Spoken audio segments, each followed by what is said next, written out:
Comenzamos a esta hora de la mañana de inmediato con Sharon Cascante, la información que esta mañana vamos a suministrar. De hecho, una de estas noticias tiene que ver esencialmente con lo que pasó con la diputada en las últimas horas, que fue detenida con su vehículo, policía, etcétera, la bajan, decomisan su carro, digamos por ser la diputada, pero a cualquier ciudadano en cualquier lugar, producto de sus deudas, le puede pasar. A ver, Sharon, expliquemos la historia. Hola, buenos días. Bien lo decía usted, fue una diputada la que se vio involucrada en esta situación, específicamente Katia Cambronero del Partido Liberal Progresista, quien viajaba con su hija en las inmediaciones del peaje en Escazú y fue abordada por Fuerza Pública, Policía de Tránsito, Policía Municipal. Hubo una gran diligencia de autoridades para retirar el vehículo en vista de un embargo practicado. Ella emitió un comunicado y mencionó que tenía un atraso en su cuota, decía que debía pagarla el 1 de mayo y no lo había hecho, y por esto es que se da este presunto embargo. Sin embargo, queremos ahondar más en estas situaciones porque esto no le ha ocurrido solo a la señora diputada, sino le ha pasado a muchísimos ciudadanos y queremos aclarar en qué condiciones se pueden dar estos embargos. Justamente para eso me acompaña el licenciado Juan José Acuña. Buenos días, Juan José. Cuéntenos en este tipo de situaciones, ¿en qué momentos pueden retirarle a una persona, a un ciudadano, su vehículo? Buenos días, Sharon, todos los amigos en el set principal y a todos los televidentes, los buenos días.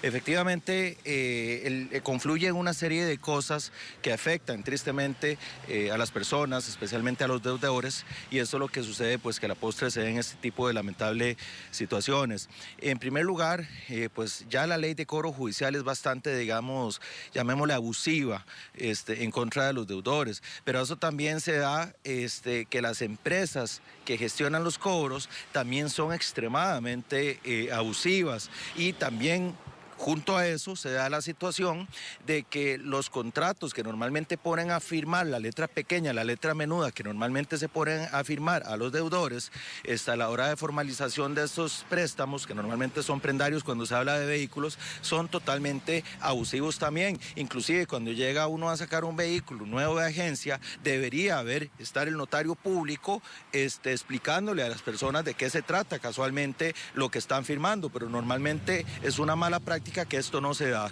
Entonces, el tema es que, de acuerdo a la ley de cobro judicial, primero, no es como que primero se pregunta y luego se quitan bienes, es al revés, primero se quitan bienes y luego se preguntan. Normalmente es muy común que a uno le lleguen a la oficina a preguntar por un tema de cobro judicial, casualmente porque le quitaron el vehículo o casualmente porque vio que le rebajaron el salario. Cuando se llegó al cajero a sacar el salario se dio cuenta que había menos plata. Entonces ahí es cuando formalmente la gente se da cuenta, y ahí es cuando acude digamos a los juzgados. Previamente a esto no necesariamente están notificados. ¿Por qué? Porque se parte de la premisa de que si se obligara que primero estuviera notificado, la persona podría perfectamente ir a esconder el bien o de alguna manera ya no le interesaría, entonces podría comprometerse la seguridad del bien. Entonces, en este tipo de cuestiones, efectivamente, a veces hay cláusulas, habría que leer en este caso específico la letra menuda, pero sí se dan cláusulas que yo he visto mucho y que son, a mi juicio, totalmente abusivas, donde se dice, bueno, si usted se atrasa una cuota, la obligación, es decir, el crédito como tal, se tiene por incumplido, y al tenerse por incumplido, de una vez lo vamos a demandar. Es increíble. Claro, a veces en la práctica no se da que por solo una. Normalmente para que esto pase ya tienen que ser varias. Habría que ver si realmente es cierto que es solo una. Ahora bien, también la diputada, por lo que pude escuchar, también dice que es que había un gasto administrativo inmenso que ella no estaba de acuerdo. Bueno, habría que ver si ese gasto administrativo que ella no está de acuerdo realmente estaba así firmado en el contrato o si es una cuestión que se la sacaron de abajo de la manga. Lo cierto es que lo que se requiere es la orden judicial, lo que se hace es que se nombra un ejecutor y efectivamente se ordena la captura, se llama la orden de captura del vehículo, y esto normalmente se da en las vías públicas, porque obviamente no pueden quitar el vehículo a la persona en la propiedad privada. Entonces, se da en las vías públicas, y además también efectivamente en la misma resolución, cuando uno la lee, se da cuenta que el mismo juez autoriza y pide ayuda a las autoridades autoridades policiales específicamente o especialmente a la policía de tránsito. Entonces, efectivamente, tenemos a las personas que están gestionando el cobro, más el ejecutor, más las autoridades de tránsito, pues sí resultan ser despliegues pues bastante fuertes. Habría que ver, porque ella habla de que hay un actuar un poco negligente, no sé cuál fue el adjetivo que utilizó por parte del policía. Habría que ver si él actuó conforme a la ley o si tal vez cometió algún tipo de abuso de autoridad. Eso ya habría que determinarlo, pero normalmente sí son, digamos, situaciones que no deberían ser violentas, pero que sí son, digamos, incómodas y bastante feas. Claro. Y ese es un dato importante el que ha dado Juan José y que Alejandro tiene la consulta también en estudio, porque nosotros como ticos no tenemos la cultura de leer completos los contratos, de leer esa letra menuda que decía el licenciado. Bueno, Sharon, importante, deberíamos hacerlo si nos estamos enjaranando. Aquí el asunto es que nos da un panorama muy diferente al que todos teníamos antes de este caso, que cobra notoriedad porque se trataba de una legisladora. Estamos seguros que le podría haber pasado a cualquier otro ciudadano y no nos damos cuenta. Es que pensábamos que para que lleguen a quitarle el carro a alguien en la vía pública tendría que haberse atrasado 3, 6 meses y haber un proceso judicial que usualmente no es muy rápido. Podríamos estar tomando nota todos quienes tenemos alguna deuda de que por un atraso de tan solo una, si así firmamos nuestra obligación, podríamos enfrentar una situación como esa. Claro, y tiene un punto Alejandro que todos quizá consideramos. Uno pensaría o pensábamos antes de esta situación que cuando se dan estas situaciones, estos embargos en vía pública, es porque se adeudan 3, 6 meses, 6 cuotas. Y no, usted nos dice, bueno, de una cuota, si uno lo firmó así en su contrato, esto puede ocurrir. Sí, el problema es que estos son contratos, se llaman contratos adhesivos. Se llaman adhesivos porque usted o se adhiere a lo que yo le estoy proponiendo, a lo que dice mi contrato, yo como banco o como institución que estoy dándole el préstamo prendario o hipotecario, o se adhiere a mi contrato o no se lo doy. Así de sencillo. Yo he visto cosas increíbles, por ejemplo, de que ante un incumplimiento de usted una vez firma un poder especial para que el traspaso, para que ellos puedan hacer un traspaso a favor del banco. Entonces, nada raro sería, por ejemplo, que esta diputada se llegue a ver y no solo ya no tiene el vehículo, sino que ya no está a nombre de ella, ¿verdad? Son cosas abusivas. Yo en mi experiencia como abogado he visto que normalmente esto no pasa con solo un mes. Eso sí tengo que dejarlo claro también, para ser bastante objetivo. Sí he visto que no es que al mes ya suceda.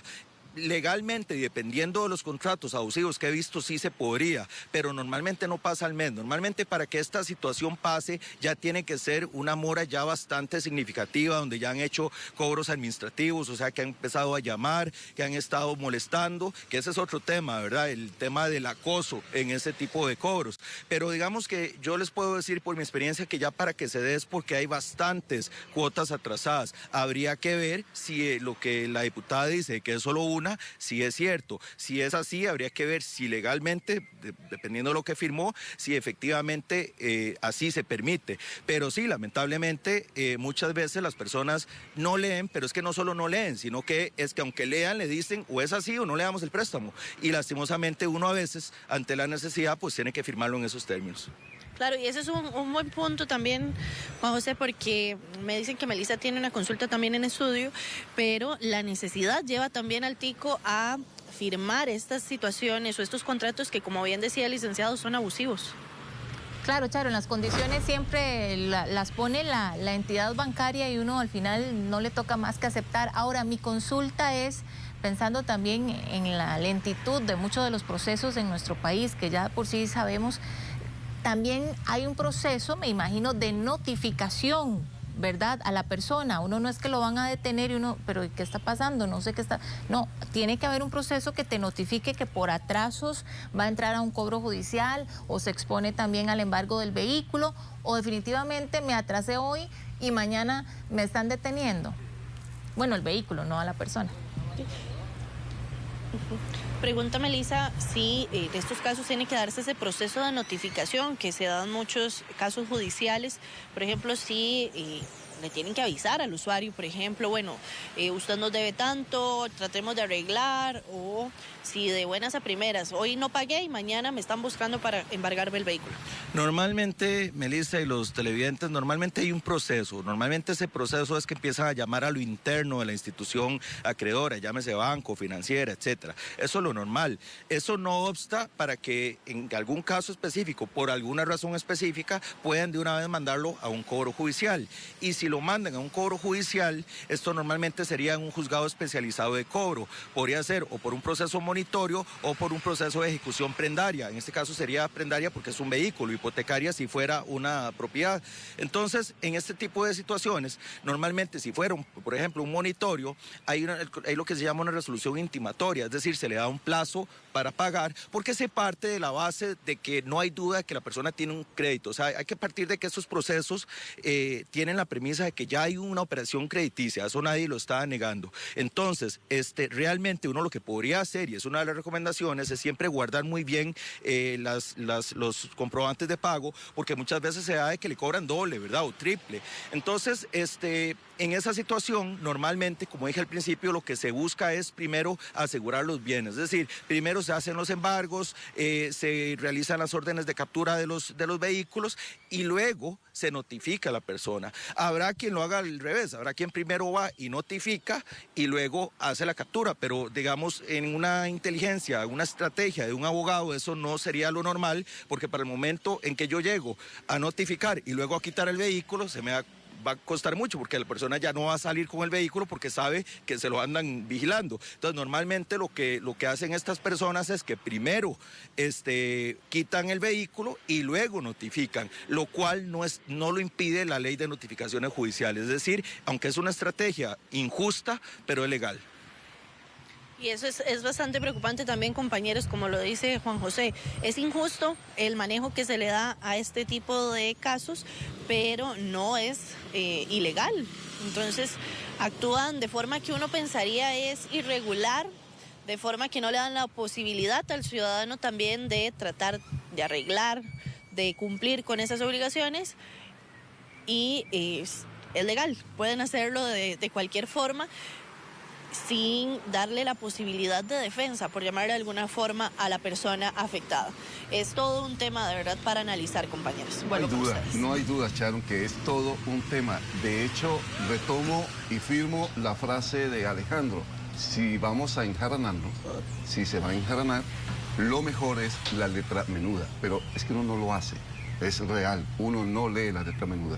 Esa es una parte. La otra, Sharon, también, y compañeros, es cuando hay empresas que compran deudas y luego ejecutan ellos, acosan a quien está en deuda. Ese es otro escenario terrible para quienes adquieren una deuda. Melissa. Acá hay otro tema también que puedo estarme como saliendo del asunto, pero a mí me llama la atención y yo sé que así lo establece la ley, pero definitivamente la cantidad de recurso público que se requiere para un tipo de estos, que al final el beneficiado es la entidad bancaria. Yo ayer pasé por este lugar mientras estaba realizando parecía un operativo literal. Fuerza pública, policía de tránsito, un montón de gente. Y yo dije, ¿quién sabe a qué delincuente? ¿A quién capturaron? Claro. Sí. Y ahí uno piensa, con la cantidad limitada que tenemos de oficiales de tránsito y prácticamente ahí concentrados, ¿verdad? Buena no sé. Muy bien. Avanzamos, 6 de la mañana, 25 minutos.